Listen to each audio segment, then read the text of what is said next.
comprendre pourquoi aujourd'hui des dizaines de milliers de Géorgiens manifestent dans la rue pour protester contre le gouvernement pro-russe, faut démarrer depuis le début. D'ailleurs, ça nous permettra aussi de faire le lien avec un autre pays qui est actuellement confronté à l'ingérence de Moscou. Je pense bien évidemment à l'Ukraine.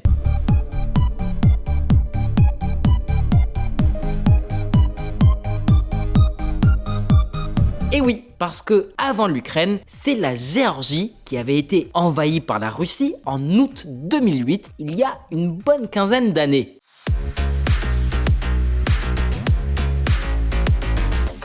Alors, on n'est pas en train de dire que les Ukrainiens vont connaître le même sort que les Géorgiens, mais il y a peut-être des enseignements à tirer du cas géorgien.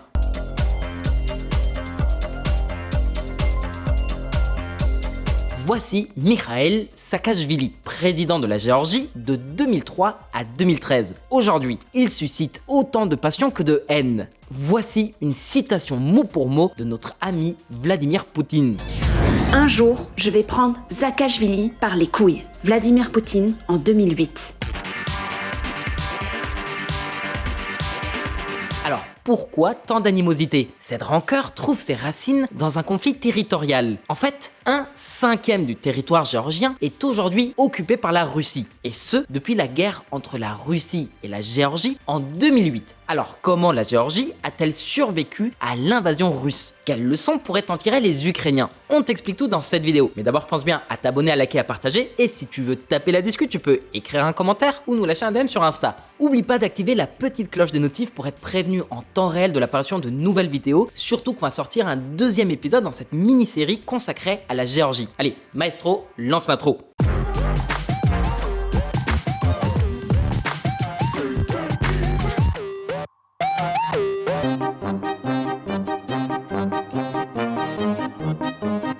La Géorgie est un pays pauvre, ce qui ne l'a pas empêché de formuler le souhait de rejoindre l'Union européenne. Durant la guerre froide, la Géorgie était un État membre de l'Union soviétique. Au délitement de celle-ci, en 91, la Géorgie se déclare indépendante et entre en guerre contre Moscou. Pourquoi? La Géorgie compte en effet 2 provinces dont la population, les Abkhazes et les Ossètes, jouissaient d'une ample autonomie à l'époque de la République soviétique de Géorgie. Ils se sentent donc plus proches des Russes que des Géorgiens. Ce sont les habitants de l'Ossétie du Sud et de l'Abkhazie. Donc, si bien la désintégration de l'URSS a globalement permis aux ex-républiques soviétiques de s'émanciper et à leurs économies de s'épanouir, pour la Géorgie, il en a été tout autrement.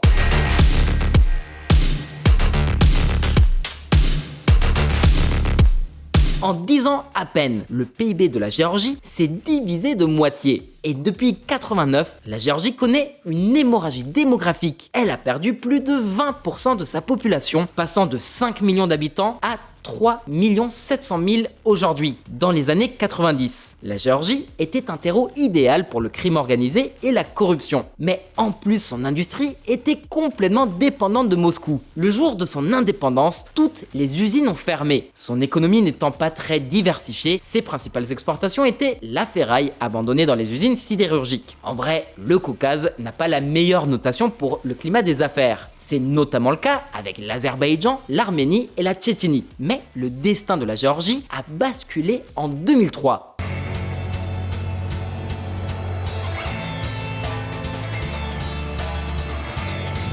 La révolution des roses. Mikhail Saakashvili prend la tête de ce mouvement en 2003 qui l'amène au pouvoir après la démission du président en place. Ses promesses de campagne, déjà, faire de la Géorgie un paradis du libre-échange, lutte contre la corruption, une fiscalité avantageuse et des accords de libre-échange avec des pays partenaires. Ces réformes ont été si radicales que le Fonds monétaire international a interrompu ses programmes de prêts. Et pourquoi? Le FMI a considéré qu'avec des impôts aussi bas, le pays serait incapable de rembourser ses emprunts. Et pourtant... actuellement. La Géorgie possède l'un des régimes fiscaux les plus avantageux au monde. Tout à l'heure, on te parlait de la corruption endémique que le pays subissait.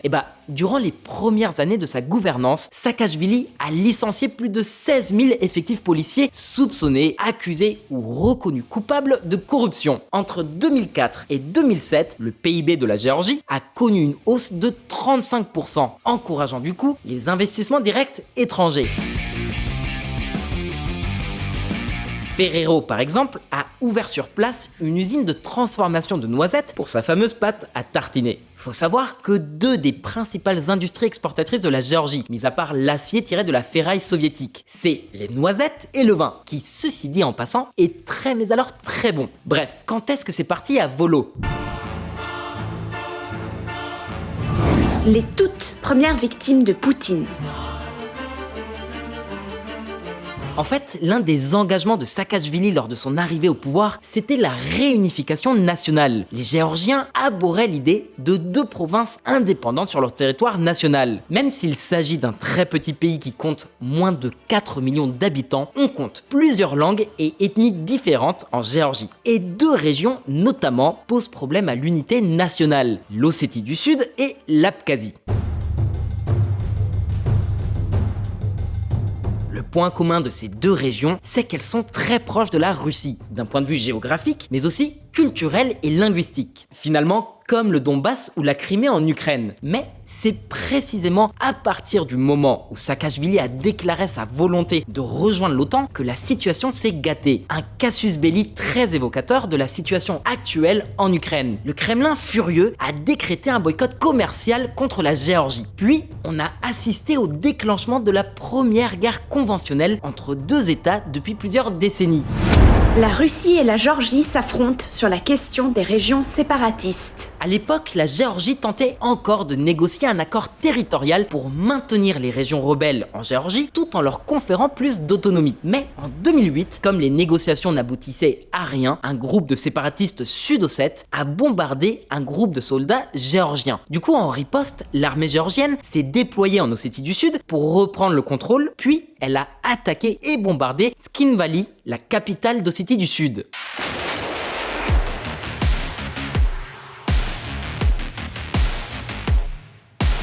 La Russie, qui soutenait les rebelles sud-ossètes, entre à son tour en guerre. En seulement 12 jours, l'armée russe atteint la capitale Tbilissi et occupe la presque totalité du territoire géorgien. Probablement ce que Poutine avait en tête avec Kiev il y a 2 ans. Mais la différence avec l'Ukraine, c'est que l'armée ukrainienne se battait depuis déjà 8 ans contre les séparatistes du Donbass. L'armée géorgienne était-elle moins bien équipée et beaucoup moins expérimentée? Alors, au final, qu'est-ce qu'il s'est passé en Géorgie?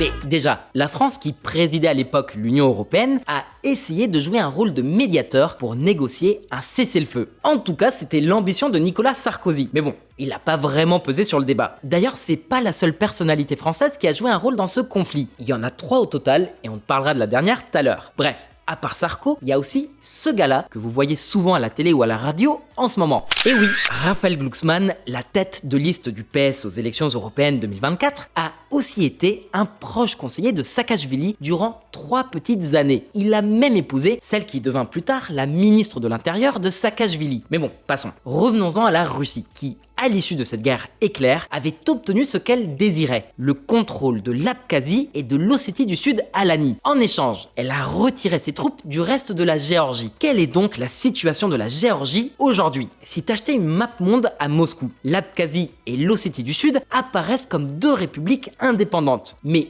aucun autre pays ne les reconnaît, à part quelques démocraties exemplaires comme le Nicaragua, les Tuvalu, la Syrie, la Russie, le Venezuela, Nauru, le Vanuatu et la Transnistrie, qui elle-même n'est pas un État. Sur nos cartes du monde à nous, l'Abkhazie et l'Ossétie du Sud sont délimitées par des hachures, parce que leurs frontières sont contestées. Bref, ces 2 territoires ont un si fort désir d'indépendance, ou plutôt d'adhésion à la Russie, qu'elles en viennent même à utiliser le rouble comme devise officielle. Il semble donc très raisonnable d'envisager que les républiques ukrainiennes de Donetsk et de Louhansk connaîtront elles aussi un sort similaire si elles ne sont pas récupérées par Kiev. Mais le reste du territoire géorgien, il s'en est tiré comment ?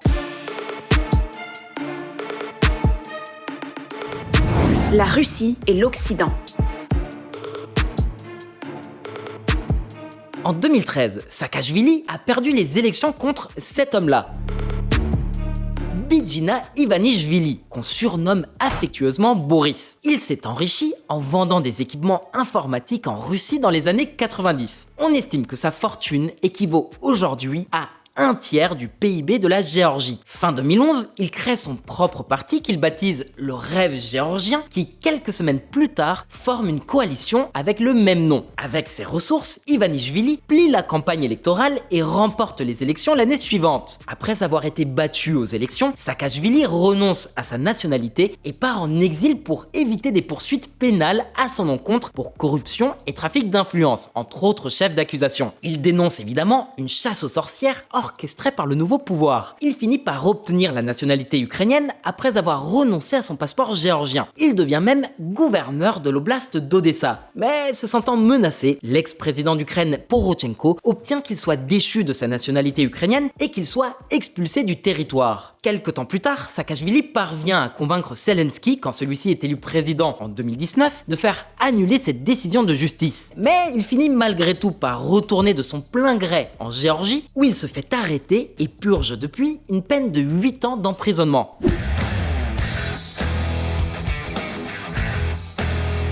En tout cas, depuis 2013, le parti d'Ivanishvili domine le paysage politique géorgien. Le parti est peu favorable à la présence militaire russe sur le territoire géorgien. Mais du fait de la proximité entre Ivanishvili et le Kremlin, il a réussi à obtenir quelques concessions. On y reviendra dans le prochain épisode.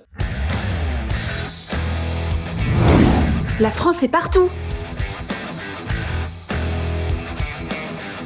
Il est temps de parler d'une petite exception dans l'histoire politique de la Géorgie. Tu te rappelles quand on t'a dit qu'il y avait 3 Français intimement mêlés à l'histoire contemporaine de la Géorgie? Et la troisième personne n'est nulle autre que la présidente géorgienne en personne. En fait, la France a très peu de diplomates qui parlent couramment le géorgien. À l'époque, Salomé Zourabichvili, d'origine géorgienne, travaillait au Quai d'Orsay. Du coup, en 2004, le président Chirac la nomme ambassadrice de la République française en Géorgie. Sauf qu'à peine arrivé, Saakashvili lui donne la nationalité géorgienne et obtient l'autorisation du Quai d'Orsay de la nommer ministre géorgienne des Affaires étrangères. D'ailleurs, c'est elle qui va mettre en œuvre le processus de rapprochement de la Géorgie avec l'Union européenne et l'OTAN. Puis, en 2005, elle repart en France et devient prof à Sciences Po tout en travaillant aux Nations Unies. Ensuite, en 2016, elle retourne en Géorgie et devient députée. 2 ans plus tard, l'Assemblée l'a choisie pour la présidence de la République. Et tu sais quoi? Sa première initiative internationale est de rédiger une déclaration conjointe des chefs d'État de Géorgie, d'Ukraine et de Moldavie pour adhérer simultanément à l'UE et à l'OTAN. Et c'est pas un hasard, ces 3 États sont d'une importance géostratégique capitale. Ce sont 3 États tampons entre la Russie et l'OTAN. Sauf que Poutine, il n'était pas tout à fait d'accord, comme on l'a compris plus tard, avec l'invasion de l'Ukraine. Bref, le boycott commercial décrété par la Russie finit par s'atténuer à mesure que les relations entre le parti du gouvernement Rêve géorgien prouvent sa loyauté au Kremlin.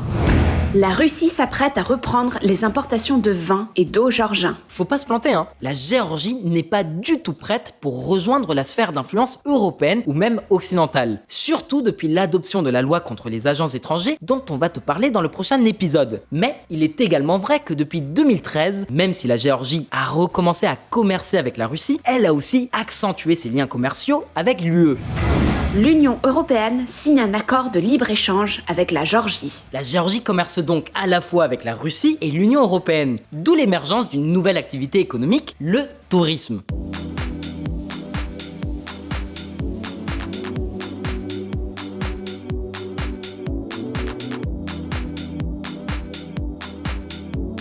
Avant la pandémie, près de 8 millions de personnes par an venaient visiter la Géorgie. Alors, pour visiter des zones de guerre, il faut un certain courage, ou alors beaucoup d'inconscience. Mais des villes comme Batumi sont devenues d'importantes stations balnéaires, notamment grâce aux capitaux étrangers. La Géorgie est devenue une destination plutôt bon marché, très prisée par les touristes russes et turcs.